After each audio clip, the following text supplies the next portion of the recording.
Le département d'État américain recherche un investisseur pour construire un site d'entraînement au Sénégal où le personnel militaire africain sera formé selon les standards de l'armée américaine.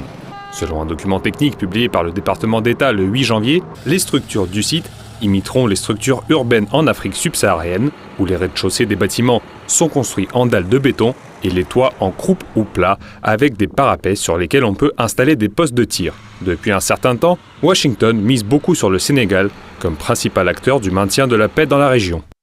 Les États-Unis, dans leurs documents consacrés à la politique extérieure, accordent au Sénégal un rôle de principal gardien de la paix en Afrique de l'Ouest.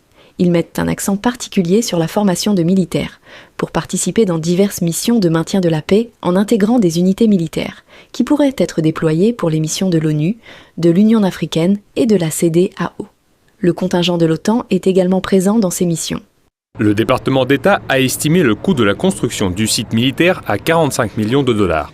Et comme par hasard, 45 millions, c'est exactement le montant qu'Anthony Blinken, secrétaire d'État sous les démocrates, avait promis d'allouer à la lutte contre le terrorisme dans la région lors de sa visite en Afrique de l'Ouest l'année dernière.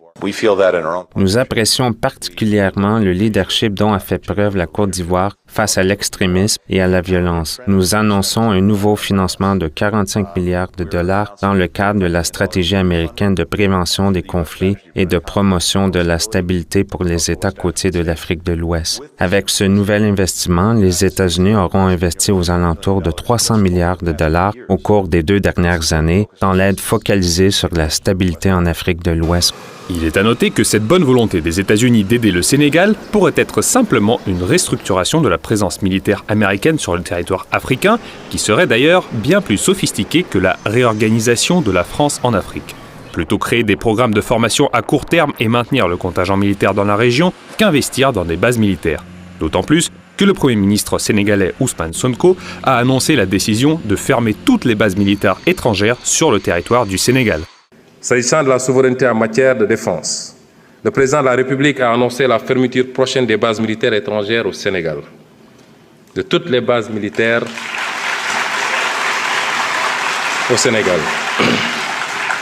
Enfin, pour ce qui est de la politique étrangère du Sénégal, les nouvelles bases ont été jetées, à savoir le retour à l'orthodoxie dans la représentation diplomatique sénégalaise à l'étranger, avec l'accréditation de diplomates de carrière ainsi que le focus mis sur le renforcement des liens de coopération avec les pays africains.